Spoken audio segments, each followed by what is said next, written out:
Just wait for that. Oh, there you go. Welcome everyone to Live Shot Podcast. For the second time, I have Mary Williams, the mind architect. Mary, welcome. Thank you. Thanks for having me again. No problem. It's a pleasure having you. And I saw we were friends on LinkedIn or associates. What do you call it on LinkedIn? Like business friends or something? I still call them friends. Actually. Friends. we are human after all. Yeah. And then we became friends on Facebook, and I saw you got a new book out. Mm-hmm. When the last time I interviewed you, was there another book, or was this the book that you were working on? This is the book that I was working on. It took me a really long time to get it right because I kept just it and changing it. And so this is the book. Well, I'll tell you what, it's extensive. There's some good information on there. When I first bought the Kindle version, I was like, oh, this is quite short. And then I'm like, oh, I see, there's more. It just keeps going. The thing, because you summarize it quite nicely, you go, in the beginning, you got all the principles, like the 4 different principles that you're going to read through and in more detail about in the book later on, which is nice. When you read about the 4 principles, then you're like, okay, now we just learn about this in more depth. So, which I thought was pretty cool. Can we focus on a few things today? Because I was just thinking about how this ties into the theme of my podcast. And my podcast is about health and wellness. And I think from a perspective of, and you mentioned it, like people getting stressed out and they're feeling like they're not leading properly, or they're into positions of leadership and they just feel like they're stuck in a rut and their mind playing games with them. I think it's still, for me, fits nicely in the wellness scene to be a well leader. You know what I mean? Yeah, and I think so there's 5 principles, so there's an extra one there that you'll discover. But so for me the whole book is about mental wellness. Leadership is in some respects the umbrella that goes over it. And I talk about leadership, as you know, as how are you leading yourself? Literally, how are you leading your own life? If it's just you, no one else, how are you leading your own life forward? And then it extends out to, how are you leading as a partner? How are you leading as a parent? And then how are you leading as a leader in whatever you're doing? So for me, the core of the book is about your mental well-being. And obviously we know that links to your physical well-being. So yes, very much under your podcast. I love it. And the second chapter was a bit of it's challenging me a little bit. Maybe we'll get there later. I don't want to skip ahead too much, but let's talk about understanding how you think. That was the first chapter or the first principle in your book, and it says we should only really respond to actual threats, not threats that are not real threats. So we tend to put ourselves in a spin about nothing that's a real threat. Can you just expand a little bit about that for the listeners? Yeah, so I mean, obviously we're biologically programmed to respond to threat because we're all about survival. So even before we were kind of human, even the cells that we began as started responding to the environment around them as cells still do. Even if you look at coronavirus, it responds to its environment by mutating. So we've always responded to our environment. But the problem is obviously our life has hugely changed, and we now have presentations and families and cultures that we have to fit into. And we're responding to our environment, but our brain hasn't really changed enough to recognize what is something that's uncomfortable. So let's say giving a presentation at work, as to not being a physical threat. And so that's the issue. If you look at anxiety, of which, it's escalated over the last few years, it's just such a huge problem.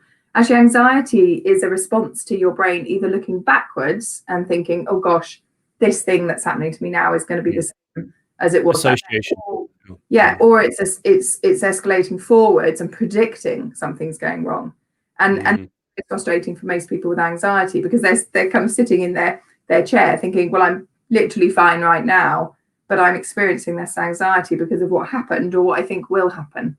So what about this new world of success? So this new world of the world that we live in now is quite like pressurized for young people to be successful at something because they see people excelling on social media. There's a lot of like internal pressure that you can put on yourself. Some people have a nice balance though. They're like, yeah, I've got my job, I'm happy, I'm pretty content. Then you get those others who are just highly motivated, and they're like, they're feeling like they can't actually do it. They're swallowed up by this massive world. Is that the kind of anxiety that you're talking about, or is it something different? I think everybody's anxiety is different, and I think so. When I work with clients, if they come to me and say I'm somebody who suffers with anxiety, I always get them to pick a different phrase and something silly. So I get them to say I'm in my purple jelly moment, because the brain. If you think about anxiety, if I said to you, "Oh, this is my friend, they have anxiety," you would immediately place a whole load of sort of preconceived. Yeah. And so actually, if they say to their brain, "This is my purple jelly moment," the brain kind of goes, "I don't know what that means." And so then it doesn't kick off so many of those symptoms, because it's almost like you're saying, "Oh, okay, I have anxiety. I need to do culturally. I've been told I need to do this, this, and this." So I think I always say to people, you are doing anxiety. It's a behavior. You don't have it. You're not it. You're doing it in that moment, just as you do happy and relaxation and delighted. So about actually recognizing everybody's anxiety is different, and what pressures some people doesn't pressure others. So some people thrive in that kind of right, let's go, go, go attitude, always pushing for more. And some people, that is a real strain. And one of the things I try and teach people, and in the book as well, is it's about you learning how you work. So there is no right, no wrong. So I have a client at the moment, he says to me, I love to work 18-hour days. I work them straight, but then I book off, but of times I do nothing.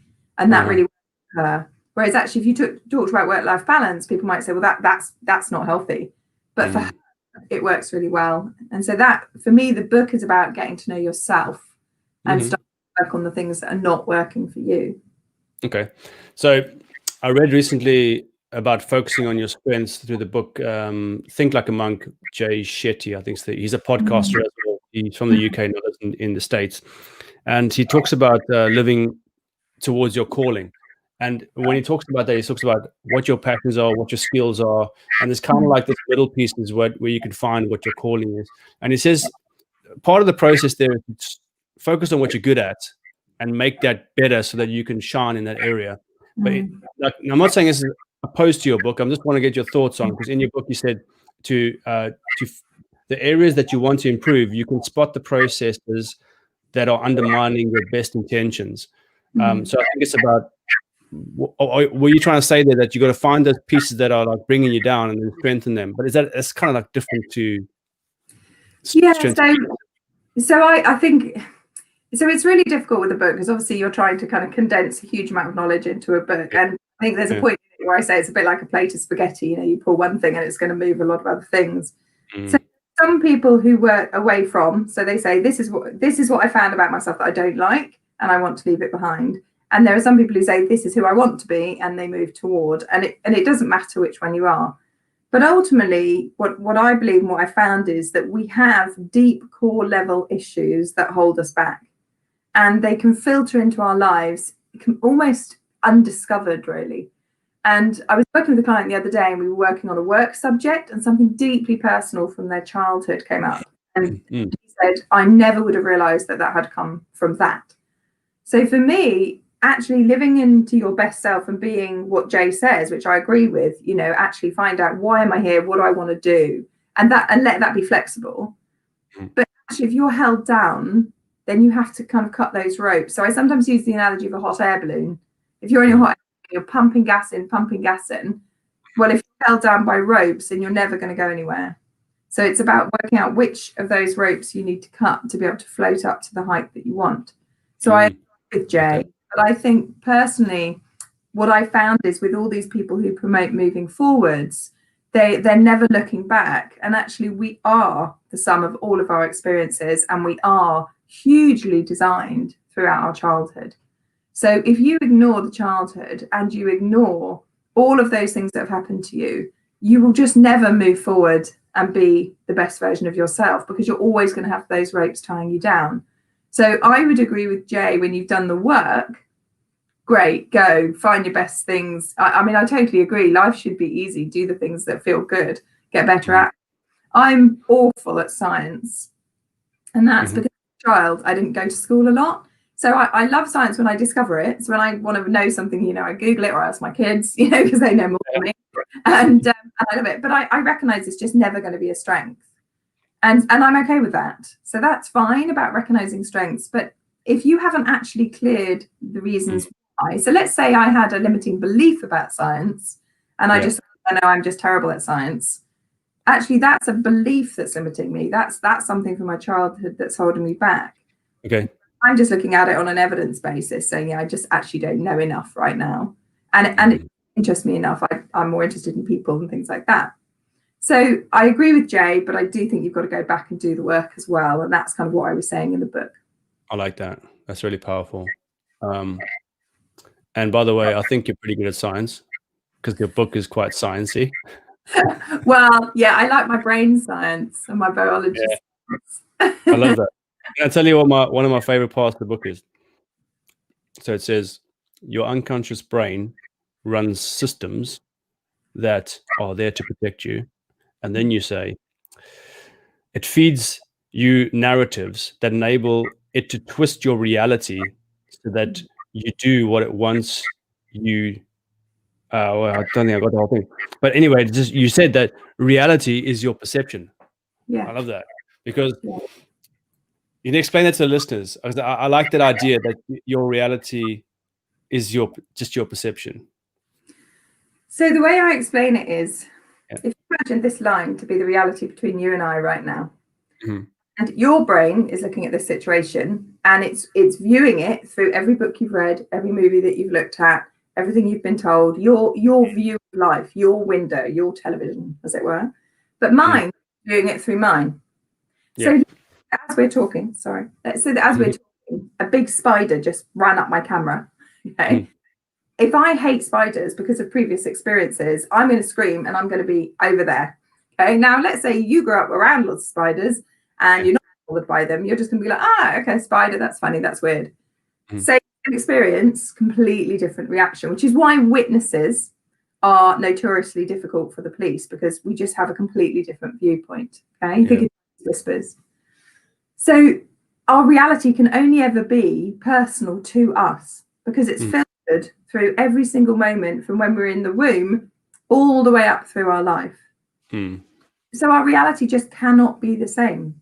And it's why when you think about things you get on Facebook and LinkedIn, where they ask a question, is it green or is it blue? And some people will say, oh, it's definitely green. It's like, no, it's definitely blue. And you get these differences because we're biologically different, but we're also psychologically different. So our reality has to be different.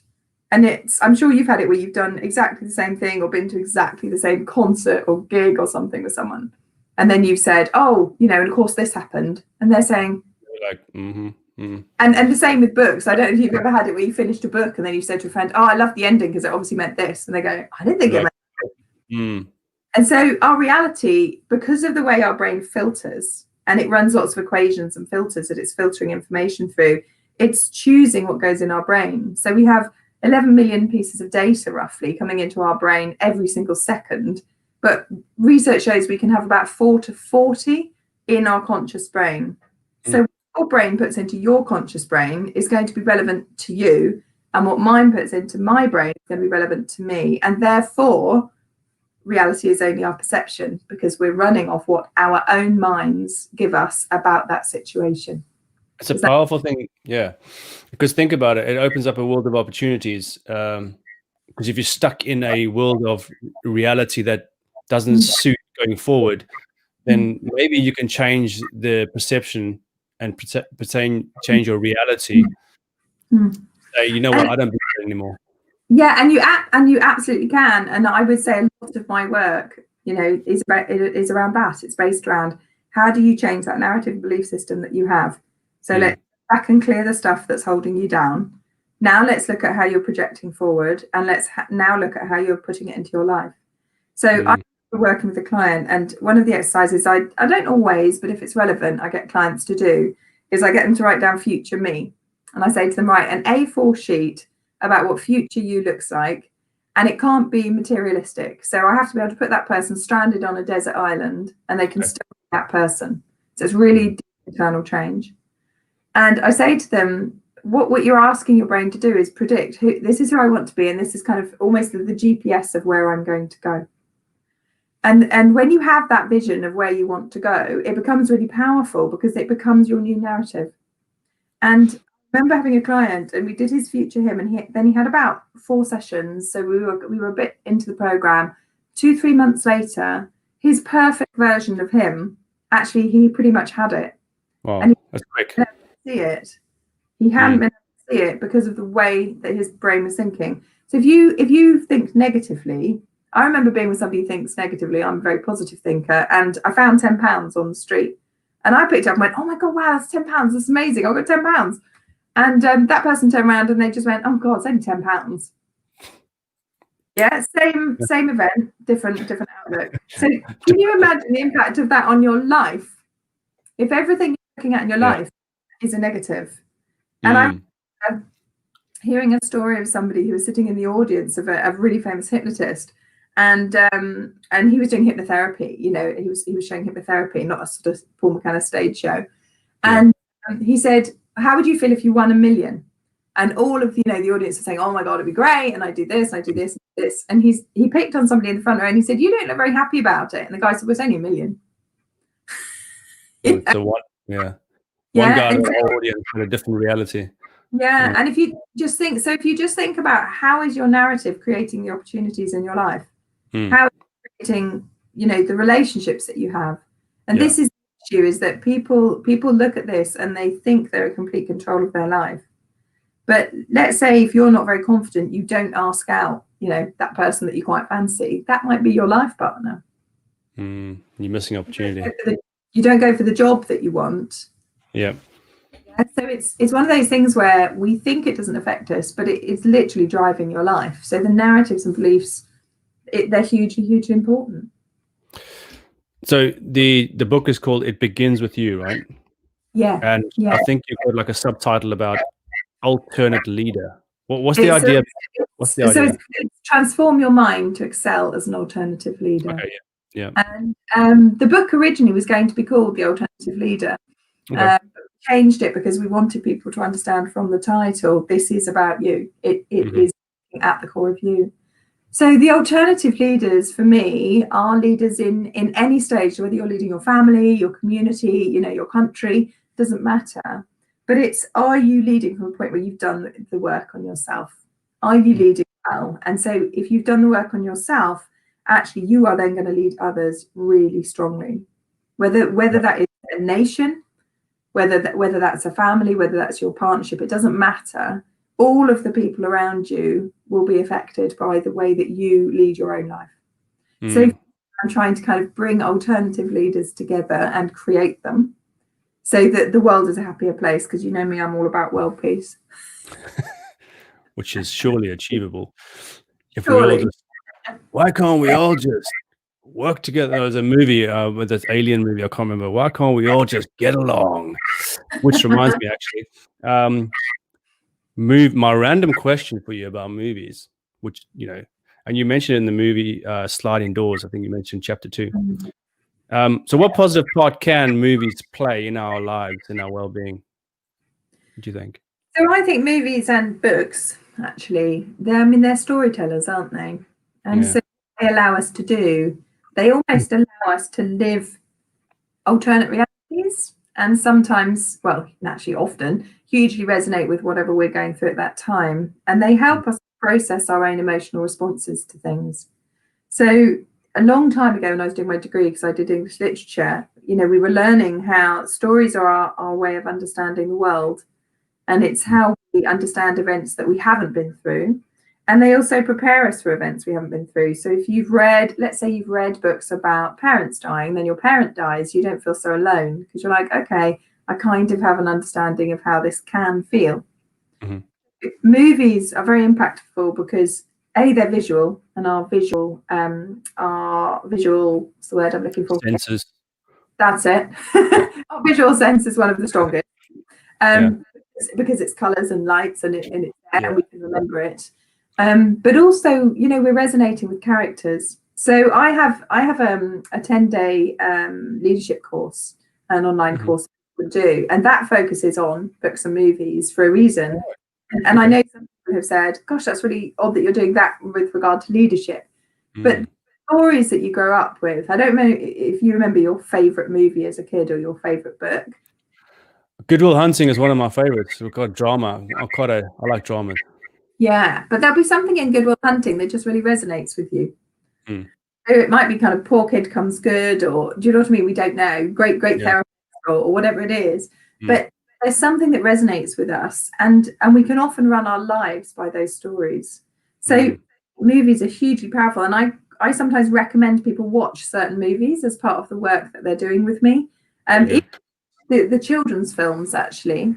So I worked with a client once who had come out of a very sort of cult-like religion. I actually recommended that she watched Smallfoot, because it's a fantastic film, all about religion, really. So I think they're very powerful because we resonate with them. We can understand where we are through the character in the film. Quite often there is some sort of resolution. So if you're feeling a bit hopeless, it can give you an idea of, there is hope at the end of the tunnel. Yeah. For me, stories, humans are all about stories. We live and kind of eat them, as it were, really. That's right. They move us. What defines us. It's really, really powerful. Let's move on to clearing your past. And I think you've mentioned this before earlier on in the chat, where you said your past will always control you because your past is you, and we are the sum of all our past experiences. I quite like that idea. But to some people, that might feel daunting. Like, oh my word, I've been through such rubbish crap in my life. Is that going to define me? How does somebody who's had a really shitty background deal with that concept? So I think our past does define us, and we can run from that idea as much as we want to. And I certainly spent many years trying to run away from being at all defined by my childhood. And I think, earlier in the book, you see there's a drawing actually by my daughter, and called Root Cause, and it's a person holding a lot of balloons. I don't know if you remember that one. I think I saw that. Yeah, and the idea is that actually we could look back, and if I said to you, write down everything that you kind of wished hadn't happened in your childhood, or everything that you think is troubling you, you could probably write 100 things if you went into every little thing that you wanted changed. But imagine those 100 things were being held by one person. So actually the work I do is we work with one person and they let go of the balloons. And actually then you don't need to work with every single 100 of those balloons. So your childhood, your past will define you because you've been modeled to by whatever adults were around you. You've been modeled to by other kids around you, by your culture, your country, everything. And if you constantly try to reject that, you'll lose an awful amount of wealth of learning. But also you then can't focus on the things that give you problems. So when I look back at my childhood, it was really difficult. But some of it, my skill, I think, in communicating with people and being able to balance my mood around people comes from having to balance myself around a really emotionally erratic mother. Okay. That's the strength. So for me, it's about looking at your whole childhood and saying this, and this were not good. And actually, I need to go back and I need to do the work and I need to clear that and let go of it. Now, it doesn't mean you won't always look back at it and go, I'm really sad that happened. I'm not going to change your feeling. But what we do is we let go of the emotional attachment. So I could sit here and talk to you about my childhood now and it would not trouble me at all. But years ago, it would have done and I just wouldn't have gone there. So it's about looking back at what you went through because you went through it. So you might as well use it and saying, what strengths have I taken from that? What skill set, what resources, what capabilities have I taken from that? And what are the bits that I've taken forward that actually I don't need? You don't need that you let go of. And then you find you live into your strengths, kind of like the Jay Shetty thing. Yeah, perfect. Love that. And it's so important. And you said that it's not someone's childhood itself that generally that causes problems. It's actually the meaning that the child took from specific events within it, and that's almost ties into the reality and perception because the child then says, "This happened, therefore I take this meaning from it." Can you expand a little bit about that? Yeah. So if you think about something happening to you, so let's say my partner leaves me. Now I can look at that event and I can say we had a really great relationship and it ran its course. And at the end of that, we both chose, or they chose, to go off and live a life of value. And I'm sad, but actually I'm going to move on. I'm going to meet someone better. Or I can say that person's rejected me. I'm not worth anything. I must be terrible. That whole relationship was a disaster. Do you see what I mean? The way I live my life comes from those belief systems.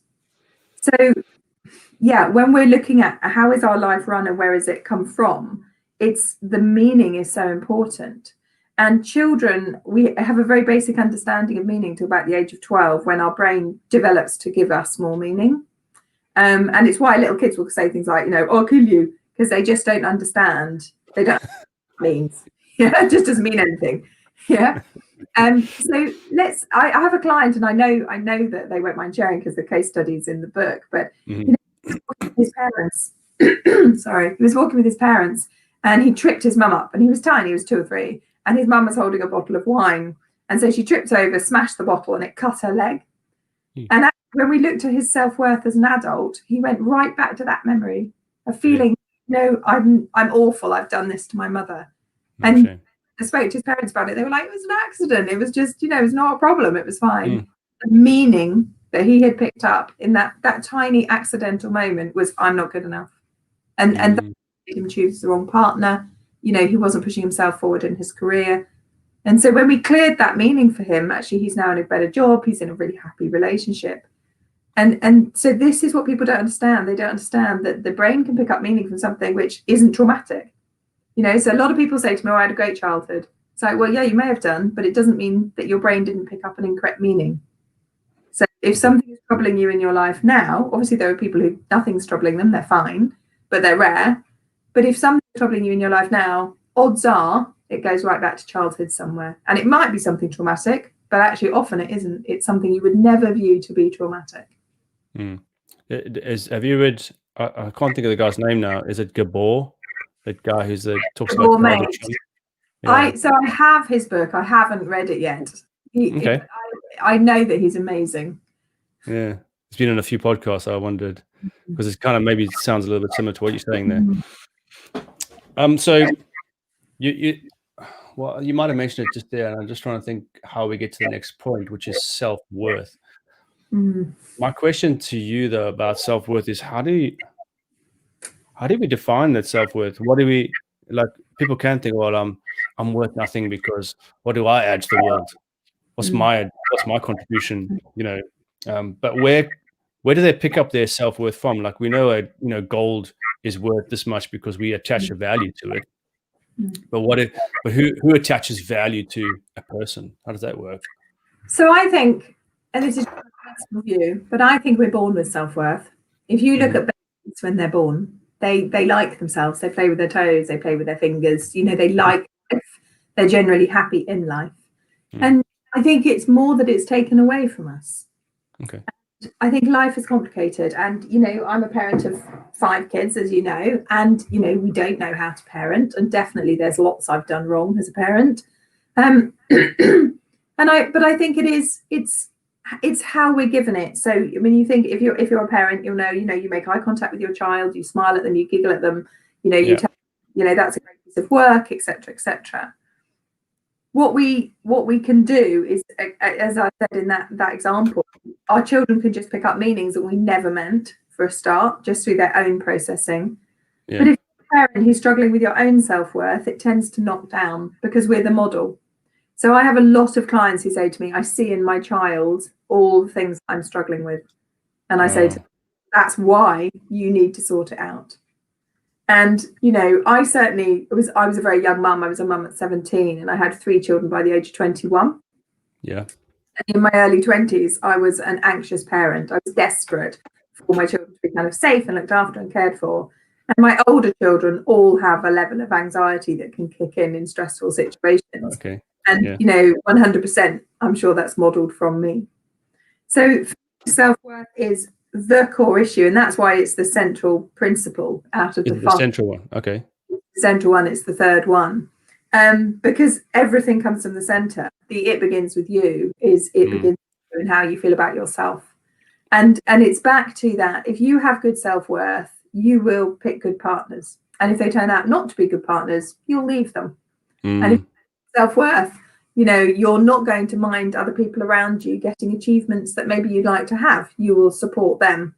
So you'll choose healthy people to be around. You'll push forward for jobs that you want. You'll see life as something which you deserve to have things in it. Now, there's an interesting thing that happens here when clients flick to this belief is that they start to panic that they're arrogant because they're saying, I believe this and I should have this and I deserve this. And I'm saying, you're just a lovely human being. Hey, for you to say, everyone deserves it, not just you. Yeah. Or, absolutely. Every single person in the world deserves to have the things they want. And we're not talking about mansions and money. We're talking about, what is it in life that you want? And if you want the mansion, go for it. Do your work and go for it. But for me, and in fact, a lovely client, she said in her country they had a saying, and it was, you don't have to cut somebody else's head off to stand tall. And for me, that's the difference between confidence and arrogance. You're arrogant if you're, I'm the best.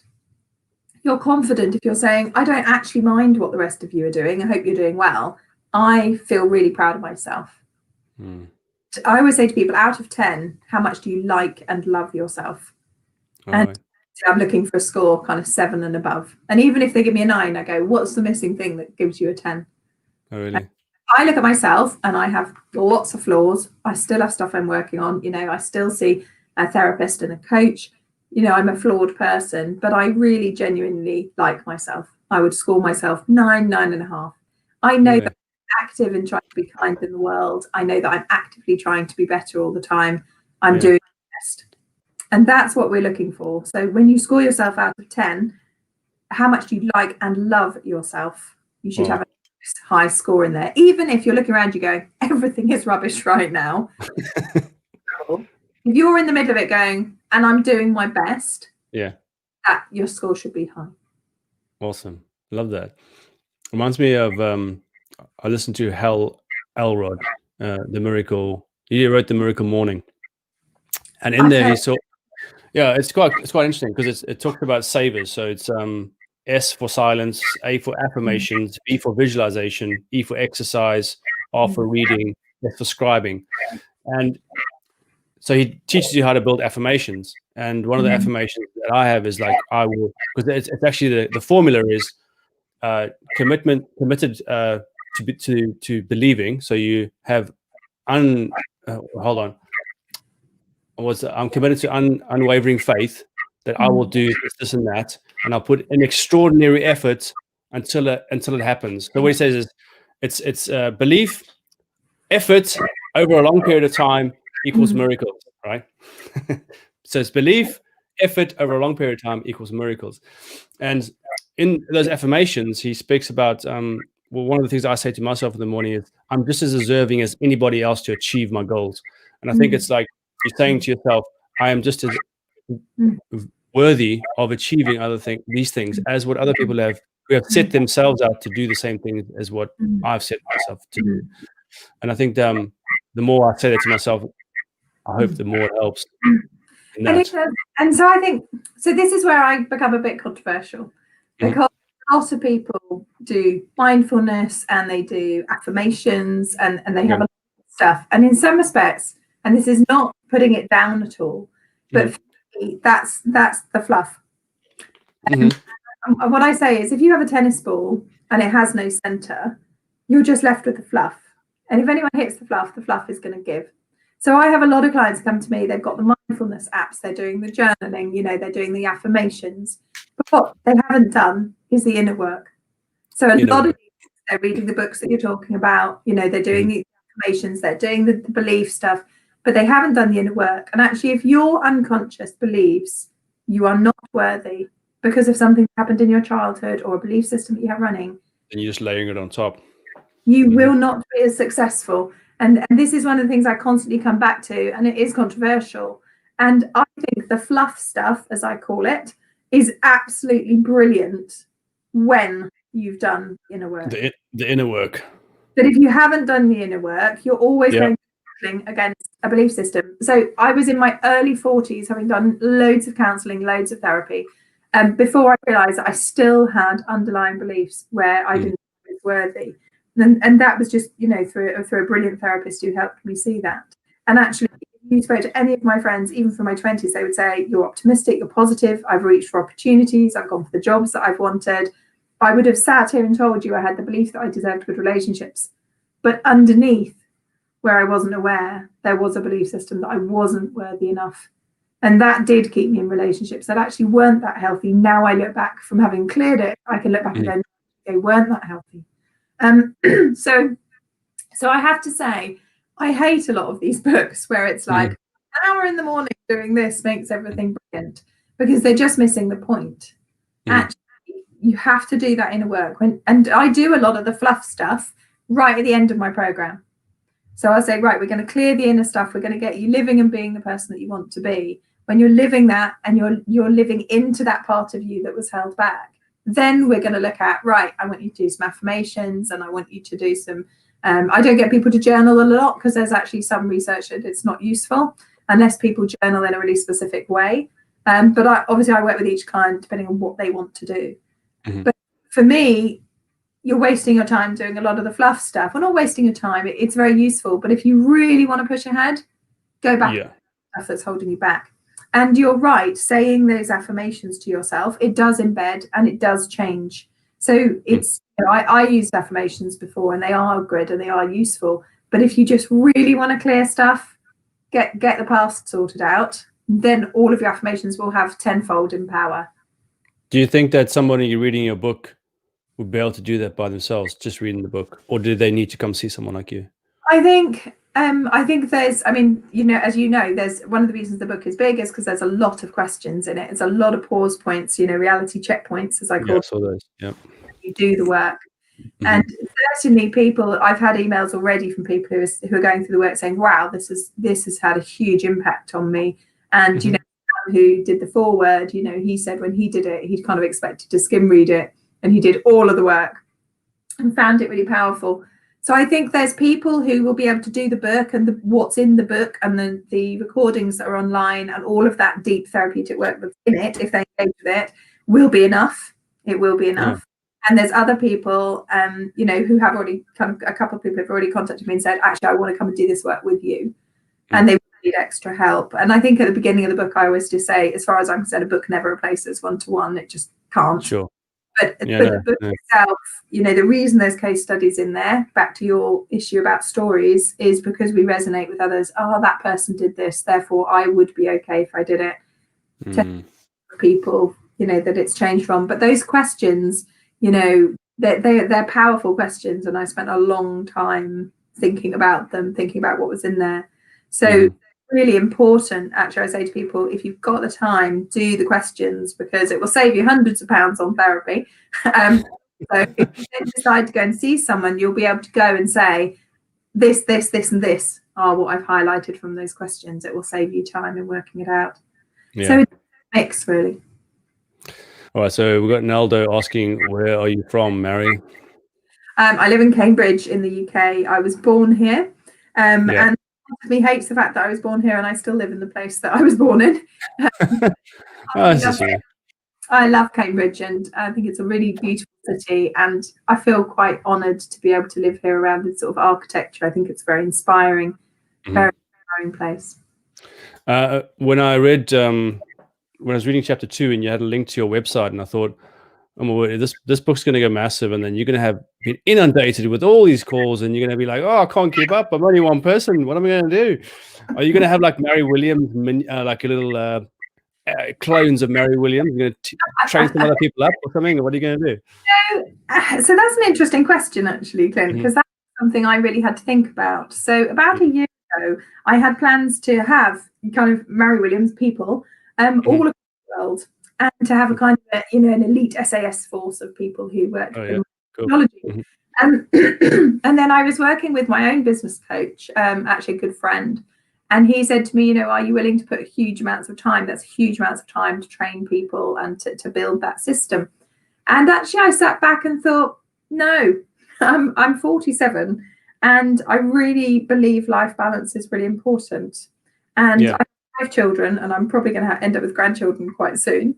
And the thought was that I really want to enjoy my life, and I can't model to other people running myself ragged and then tell other people not to do it. For sure.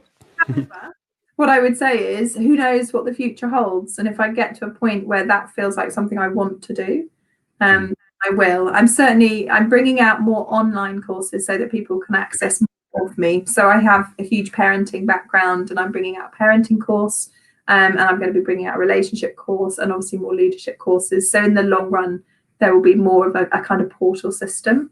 But I just love working with people. But I do love training, and I love working with teams and in organizations. So who knows? And I think that is another thing I say to people is, don't fix your future. Just because that's a decision I made last year, who knows what? Don't fix your future. So, like, as in, you just got to be open to the fact that something else could happen. Yeah. I mean, if I end up completely run off my feet, then actually, maybe I'll start to train people in my methodology. For sure. Sounds good. So we did have a question like, where can you get the book? I still want to ask you a few more questions after this, but I just thought I'd show the listeners who are watching live, if you're on the podcast listening to audio, then you can get the book at Amazon. So I'm not sure, is it available overseas, Mary, like in the United States? It is. So it should be available on all of the Amazon platforms. It's just on Amazon at the moment. It's sort of next year will hopefully be, I'm hoping to push it into the bookshops more.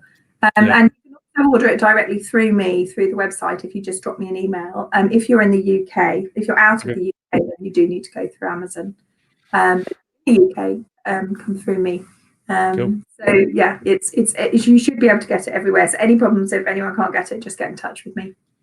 And there's you can also just read a little bit. Can't really zoom out much, but you can just see a little excerpt of the book, and then it just explains what an alternative leader is.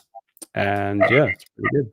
So chapter 1, how much do you get over there? You get up to chapter 1 almost. So then you get almost a lot of the introduction. We're sort of applying to have more put in because it would be nice to see how the principles themselves are written. But the feedback I've had is that most people have kind of bought it, started to skim it, and they got completely hooked. And I've had emails from people saying, I was up at 3 o'clock in the morning, still reading the book. So your website is marywilliams.co.uk, is it? It's mary@mary-williams.com. Yes. .com. So I'll just show the listeners quickly, and they can also head over to mary-williams.com, isn't it? Yes, mary-williams.com. Yeah. There we go. Awesome. So you can also get the book over here, which is your first little block coming up on the website there. Yeah. Great. So we're just going to wrap it up with looking at the last, because we spoke about clearing your past and finding your self-worth. And then principles 4 and 5 is the understand the nuance of control, and that's number 4. And number 5 is understand how to communicate and communicate great communications. Oh, maybe I wrote that wrong. But anyway, let's talk about number 4. Make great decisions and communicate them. That's the one. So let me stop sharing the screen quickly. There we go.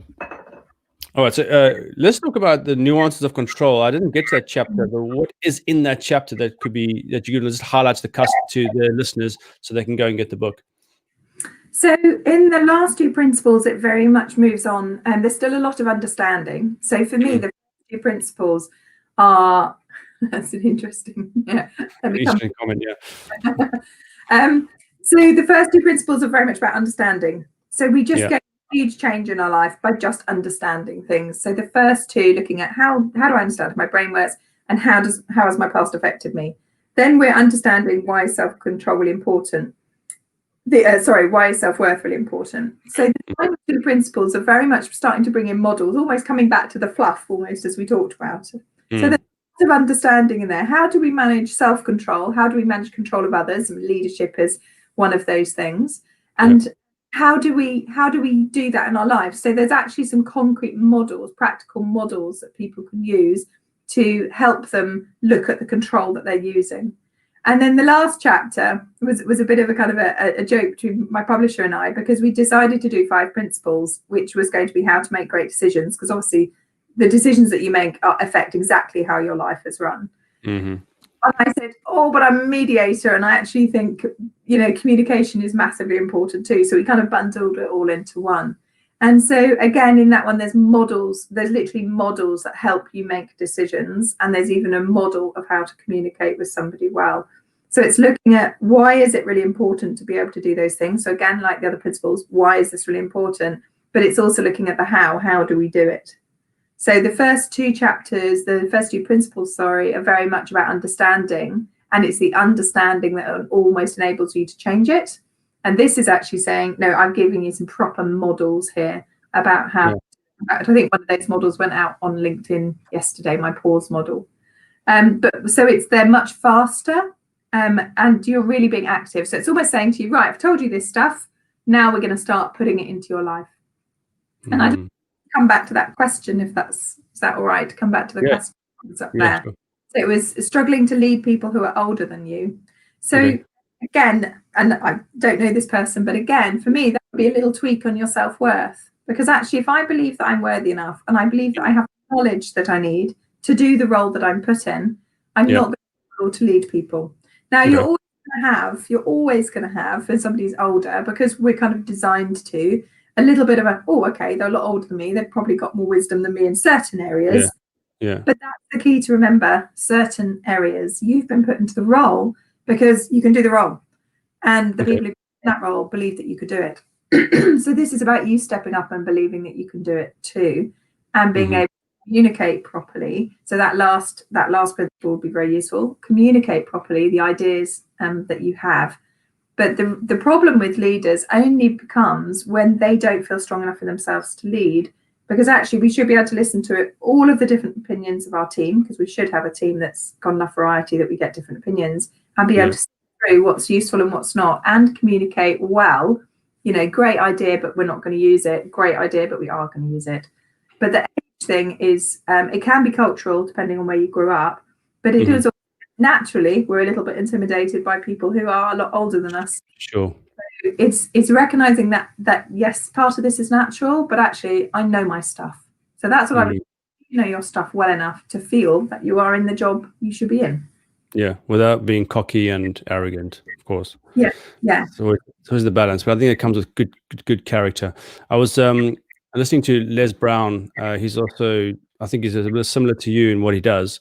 He spoke about these three principles, and I put it on my Instagram. So if you want to check out my Instagram, Clint_Grove_LifeShot, you can find me there. I'll try to remember this. He says number one is change your mindset. So he talks about the growth mindset. Number two is only hang out with quality people, and that could be like mentors, watching the right thing, and the number three thing, which was interesting, was communication. So he says whenever you open your mouth, people get a sense of you straight away. So it's something that you should work on, and I want to work on that myself. Like, even though some people might think I'm a good communicator, but I think there's a lot of room for improvement, because the words that come out your mouth, the way you express yourself, the sentences that you string together can actually show a lot about you. Is that true? Yeah, I mean, so I agree with that. What I would say is that, and again, maybe controversial, but I don't think that these are things you should have to work on. Again, if you do your internal work and you're happy with who you are, then what you say will reflect how you feel about yourself and your true values. Sorry. It will reflect, your true values and what you think, and then actually it will be cohesive with who you are. And what I see is when people are not cohesive with what's actually going on internally, that's when you have a problem. So you can absolutely learn, as I did as a mediator, you can learn ways of communicating better. And I often work with leaders and also couples about how to communicate more effectively. But quite often what I'm actually doing is changing their mindset. So when I work with a leader around their team, what I'm saying is recognize that actually the way that you're communicating might be the thing that's creating the problem with your team member, not actually them. And so you communicate the words that you use, the phrasing that you use. So I was taught long ago on a parenting course, actually, if I say to my teenager, you are making me really cross because you don't tidy your room and you don't do this, all of us would just go, not interested. But if I say to them, when you don't tidy your room, I feel upset because I've spent a lot of time, cleaning your clothes. What can we do about it? Much more powerful. I was taught that on a very powerful parenting course. And it just changes the way that you communicate with somebody. So if you speak to, let's say, your team member, your partner, your kid, whoever it is, and you just use what I call hands-off language. There's a fantastic book called Nonviolent Communication. I don't know if you've come across it? No, I haven't. No. Absolutely fantastic. I can't remember his name, but you'll find it. Absolutely recommend that to anybody who wants to improve their communication. But for me, I communicate who I am. So I had somebody contact me recently, and they said they felt like they knew me from just reading the book. And actually, the book was my heart and soul went into that book, you know. So actually, they're probably quite right. They probably know me from reading the book because I am who I am. And so I think it's not something we should work at to kind of have this is how I communicate. Again, doing the internal work so that how you communicate is you. I love that. It's almost like just be real, man. Just love be the real. person. Love the person you are. Be real. You have something to give this world. Don't try and be somebody else. Just, about that? I like just that. be yourself. And I think, you know, there's definitely, and again, I come back to this in the book, that, you know, I believe that in any situation we should be 90% ourselves, absolutely 90%. But of course, I'm going to be different with you as I am with my partner or my kids or my friends, and that's appropriate. Yeah. So I see a lot of people on platforms like Facebook and LinkedIn being what I would call slightly unprofessional, because although they're being real, it's not the appropriate place. It's the right place, yeah, of course. Yeah. For all of that. If you went in front of the Queen, you wouldn't be acting like you with your mates down the pub or something. Yeah, and I think it's appropriate that we adapt like that. And I think as humans, we've evolved to adapt like that. And so I'm certainly not saying just go out and do whatever you like, wherever you like, however you like, because you do affect other people. But what I'm saying is be cohesive. Be cohesive with yourself. And that's when people start to feel this pull. So, you know, the person that was asking about, you know, feeling intimidated by others, actually, you know, you could own that. You know, depending on your relationship, you could say, actually, I feel a little bit intimidated here by you guys.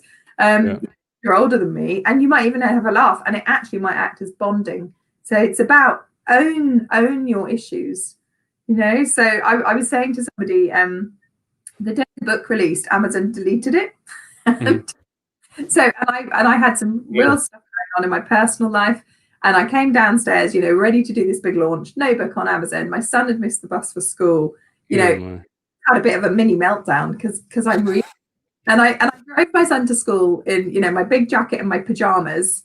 Dropped him back, and I'm driving back, and I'm feeling really tearful. And I'm thinking, you know, it's all going wrong, as we do. And I got out, and I actually went and walked across the field, and it was thick frost, beautiful field. And I'm standing in this field in tears, on the phone to my daughter, you know, in pajamas and my big coat. People must have been driving past thinking, you know, is that Mary Williams? Yeah, with her. Yeah, and do you know what though? I just centered myself to the planet. Like, do you know what? Life keeps on going. The trees keep on growing. You know, love that. Did you take your shoes off? You should have done that if you didn't. Well, it was a bit cold for that, but it was a grounding moment. And you know, then somebody messaged me, went, "Your book's up," and I went back and I had a great day. And I just think we just need to be real. Now, I wouldn't go on and, you know, cry on screen to people. But that's my choice. But I still have those feelings, and I would do that with a friend. So I think be as cohesive as you can, but be appropriate within who you're doing it with.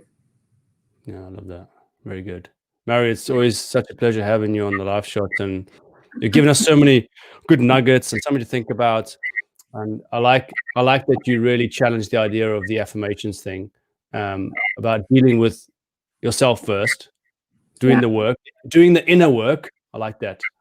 It reminds me of Sadhguru's book called Inner Engineering, where you work on yourself, you work on fixing yourself, and then go for it. Then just do those things that you really want to do.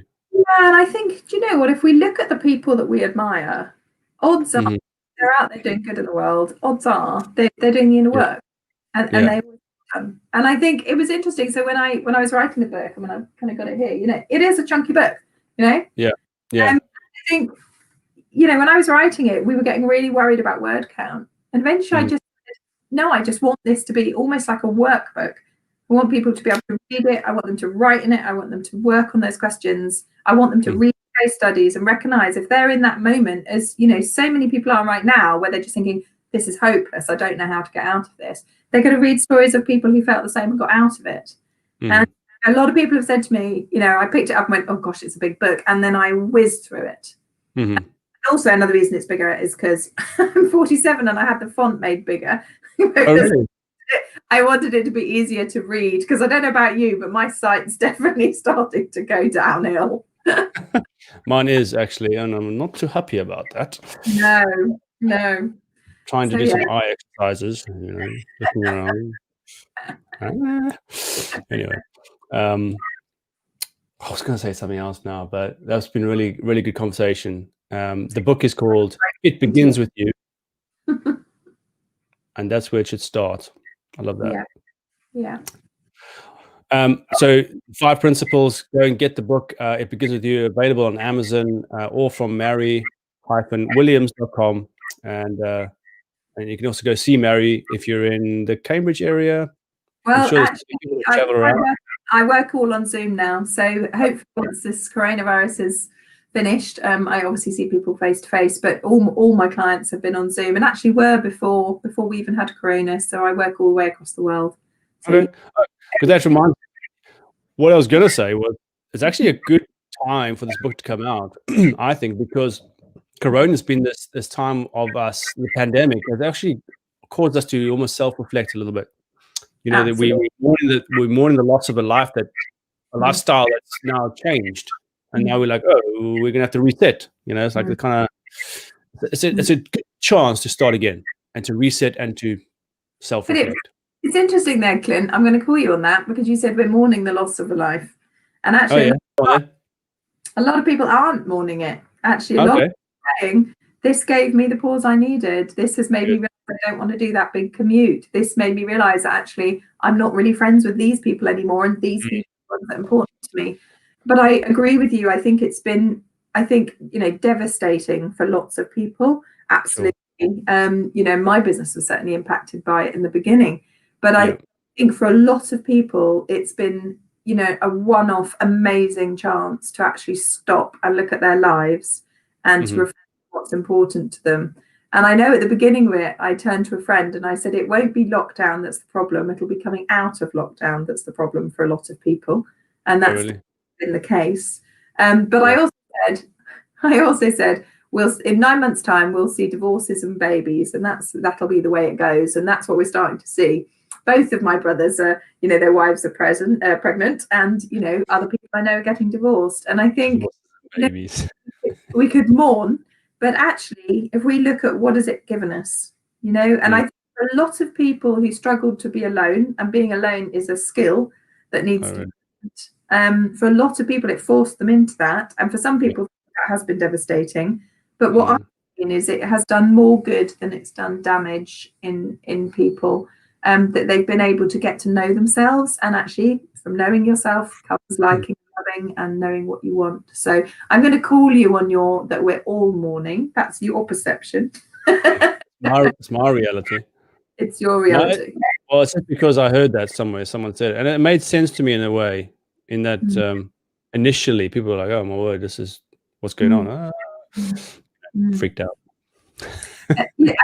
I think there definitely are those people, and I've had clients who said, I literally thought it was going to be the end of the world. It was really interesting. I was reading a really interesting article in the New Scientist the other day, and it was saying how I told you like science. Sorry? I told you like science. I do like science. I'm just probably not very good at it. But maybe that's a limiting belief. Who knows? But there was a really interesting article saying we do need to be careful about the messages we're giving out, because it then becomes a truth. And it was saying how a lot of people have said, we're seeing more suicides because of lockdown. And it was saying, actually, that's not true. And it was saying either drop down, so they're lower than normal, or they've just averaged at what they were normally. And it was saying, but if you start telling people we're seeing more suicide, then you start to see more suicide. So for me, I absolutely see and have been affected by, the things that it has ruined, and, people that have died and things like that. And we cannot and don't want to invalidate that. But also recognize it has been hugely positive for the planet, for us, for our relationships, and for our mental well-being.